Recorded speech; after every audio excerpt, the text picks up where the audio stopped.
오늘 도배 작업하고 있고요. 지금 기초 작업이 오늘 하루 종일 이루어질 거라고 생각이 들어요. 벽면 상태, 천장 석고면 상태가 너무 안 좋아서 벽지를 다 철거를 하고 퍼티를 모서리 부분에다 계속 이제 작업을 하고 있거든요. 이 이유가 면이 안 좋거나 이렇게 구멍 난 부분도 있고 나중에 도배지를 붙였을 때 들고 당겨지는 경우들이 있어요. 그거는 이제 원 석고에 면이 안 좋거나 오래돼서 종이가 다 떨어져요. 그래서 이런 작업들이 미리 되면 하자도 줄이고 오래돼도 시간이 그래도 좀 어느 정도 버틸 수 있는 힘이 되기 때문에, 안 그러면 천장 석고를 다 뜯어내고 새로 시공을 해야 되는데 그럼 고객님의 비용적인 부담이 좀 많이 갈 수밖에 없는 상황이죠. 이런 구멍 난 거를 다 퍼트로 메꾸는 네, 거죠? 구멍 난 거라든가 아니면 이제 하자가 될 수 있는 기존의 석고가 갖고 있는 종이라든가 이런 게 오래돼서 삭어요. 그래서 그런 부분들을 보완하기 위해서 지금 이런 작업들을 하고 있는 거예요. 지금 이 현장이 올 합지였잖아요. 전체 합지였죠? 지금 현장을 보면 지금 거의 대부분 뜯어내고 있어요. 거의 다 뜯어냈고 더 뜯어내야 돼요. 아직 덜 뜯어냈어요. 작업량이 엄청나네요. 예, 오늘 아마 하루 종일 세 분이서 이 기초 작업하느라고 하루 종일 하실 것 같아요. 아, 세 분이 이거 뜯어내고 기초 작업만 하시는 거예요? 예, 하루 종일.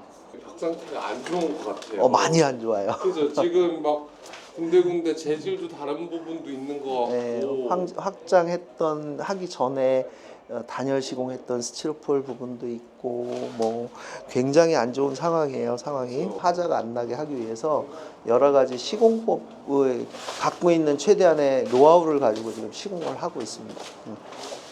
바닥에 너무 도배지를 많이 들어서 걸어 다니기 힘든 상황이에요. 네. 기본적인 도배 시공이라고 하면 기본이 되는 밑작업들이 제일 중요하기 때문에 이런 작업이 제일 필수라고 생각하시면 됩니다. 지난번에 이슈됐던 게 타일 때문에 이슈가 됐었죠. 이쪽 부분이었어요.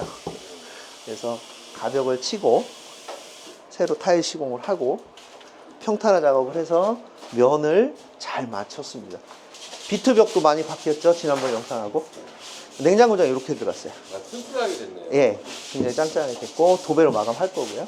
그래서 여기는 일체감이 있게끔 지금 시공을 해놨어요. 보시면 저 뒷부분이 공간이 한 20cm 좀 넘게 튀어나가 있죠. 냉장고를 넣기 위해서 조금 늘린 거예요. 그러네요. 예, 이 뒤쪽에서 보면 이렇게 공간이 한 25cm 정도 EP로 마감을 했어요. 깔끔하게.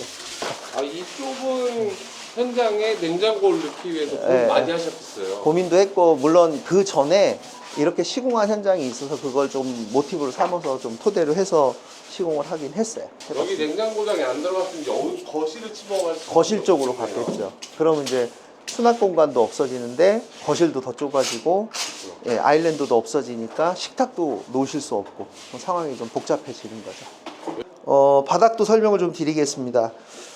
DM 매종이라는 중소기업 제품이고요. 폭은 230, 와이드 2m. 옛날에 이제 광폭 강마루가 한참 유행일 때는 이런 제품들을 많이 사용을 했어요. 상당히 커요. 네.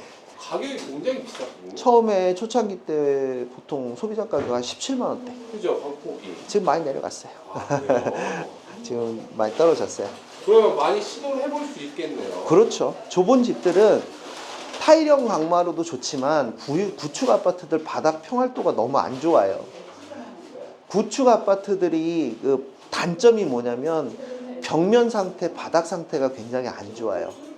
이럴 때는 될 수 있으면 타일형 강마루는 권해드리지는 않고 있어요. 뭐 하셔야 된다 그러면 기본적으로 그라인딩 작업을 두세 번 정도 해서 될 수 있으면 좀 잡아서 해야 되는데 그래도 나중에 문제점이 생길 수가 있어요. 저희가 여기를 슬라이드로 했던 거는 내부에 워시타워가 들어가야 되는 상황이었어요. 초창기에 설명을 드렸지만 그러다 보니 공간이 좁아요.